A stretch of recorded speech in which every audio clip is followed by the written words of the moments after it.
For some perspective, let's bring in Roger Ferguson, former vice chairman of the Federal Reserve. He's also the former CEO of TIAA and a CNBC contributor. Roger, great to have you with us.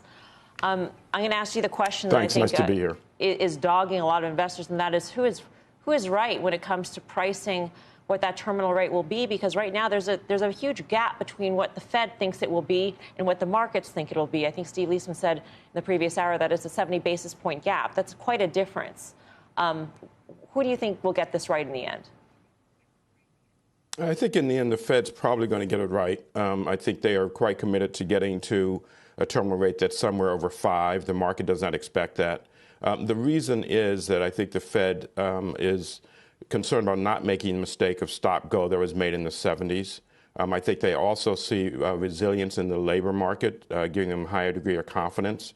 And frankly, I think their definition of a soft landing is one of a very short, shallow recession, and they're willing to risk that. And I don't think the markets agree with that as something that they would be willing to do.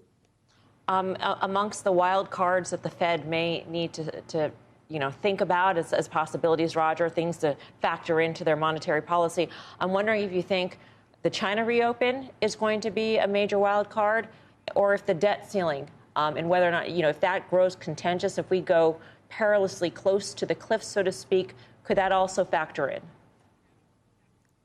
I think they both factor in, but in different ways. I think the China reopening is really much more of a macroeconomic phenomenon that has to do with the real side of the economy.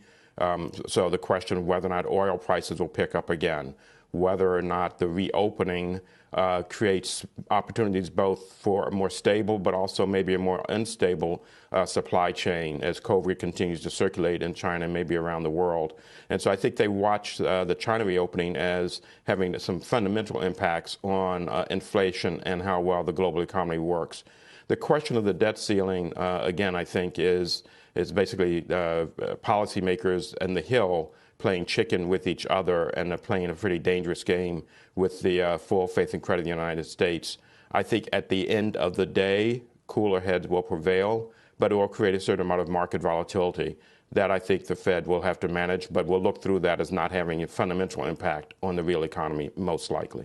Roger, do you think that the Fed is really as data dependent as they would suggest? Because the criticism, and there certainly is criticism, is that regardless of what the data is suggesting, that they seem to be on this path to go above 5% come hell or high water, and that the Fed chair himself is too obsessed with the mistakes of the 70s and his own and their own credibility at this point, that they're going to go to where they go no matter what the data shows?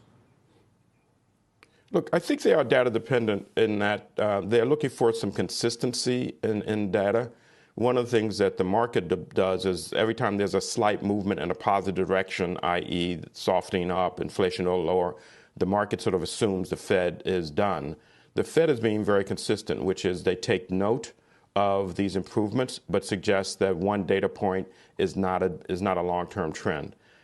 I will have to give your argument credence in that, yes, they do not want to repeat the mistakes of the 70s, but I wouldn't think that that means they're not data dependent. I think they just need to be convinced, and it takes more to convince a central banker in these days than it does to convince markets that are prone to optimism and hoping for a turn.